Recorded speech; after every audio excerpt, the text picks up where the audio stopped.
Good morning students. हमारा आज का चैप्टर है अल्टरनेटिव सेंटर्स ऑफ पावर, सत्ता के वैकल्पिक केंद्र।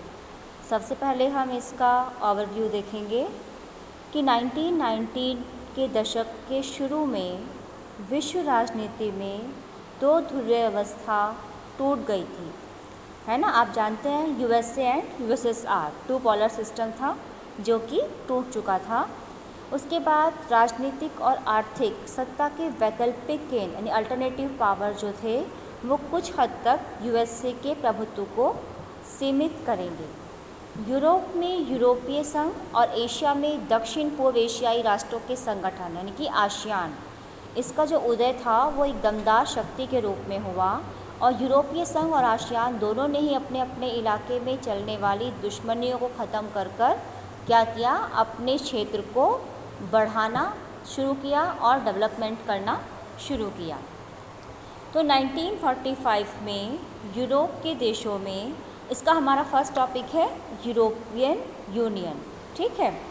यूरोपियन यूनियन में हम पढ़ेंगे 1945 में यूरोप के देशों में मेल मिलाप में मदद मिली और अमेरिका ने यूरोप को खड़ा करने के लिए बहुत ज़्यादा मदद की। इसे मार्शल योजना के नाम से जाना जाता है।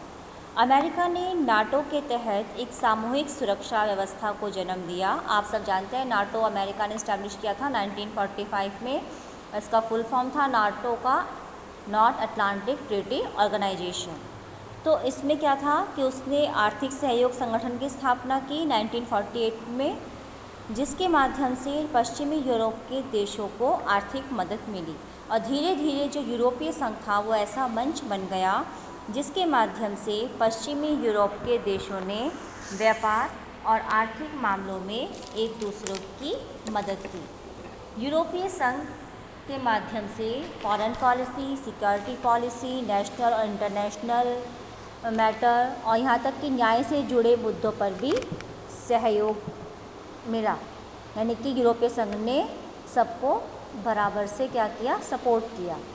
एक बहुत लंबे समय में बना यूरोपीय संघ आर्थिक व्यवस्था से बदलकर ज़्यादा से ज़्यादा राजनीतिक व्यवस्था का रूप लेता गया और अब यूरोपीय संघ एक काफ़ी विशाल राष्ट्र राज्य की तरह काम करता है।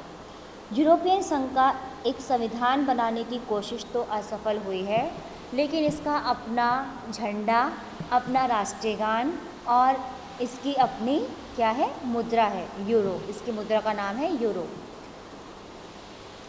2005 में दुनिया की सबसे बड़ी अर्थव्यवस्था के रूप में इसको जाना जाता है और विश्व व्यापार में इसकी जो हिस्सेदारी थी वो अमेरिका से लगभग 3 गुना ज़्यादा थी।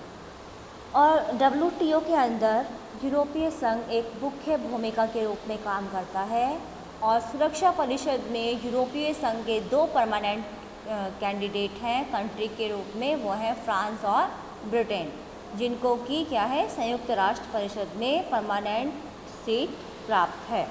तो धीरे धीरे यूरोपीय संघ ने अपने आप को अमेरिका के बराबर बना लिया है और अमेरिका से और चाइना से व्यापारिक मुद्दों पर या विवादों पर ये बहुत अपने तरीके से बातचीत करता है, क्योंकि जब हम व्यापार करते हैं, ट्रेड करते हैं तो डिस्प्यूट तो होते ही हैं।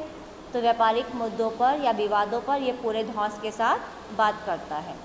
तो ये है आपका यूरोपियन संघ टॉपिक। इसी के अंतर्गत हम पढ़ेंगे आसियान, ठीक है। आसियान क्या है, दक्षिण पूर्व एशियाई राष्ट्रों का संगठन, ASEAN। तो सेकेंड वर्ल्ड वार जब ख़त्म हुआ था और कोल्ड वार शुरू हुआ था, फिर कोल्ड वार भी ख़त्म हुआ, उसके बाद नॉन अलाइनमेंट मूवमेंट शुरू हुआ, आपका गुटनिरपेक्ष आंदोलन।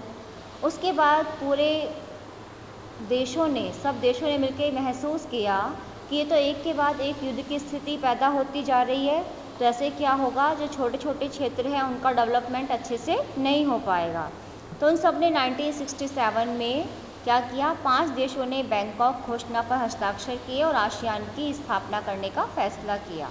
तो शुरू में 5 देश इसमें इन्वॉल्व थे, 5 कंट्रीज़ में शामिल थे, Indonesia, Malaysia, Philippines, Singapore and Thailand. उसके बाद जो था कि आसियान का जो एम था वो था आर्थिक विकास को तेज करना और अपने सामाजिक और सांस्कृतिक विकास को करना।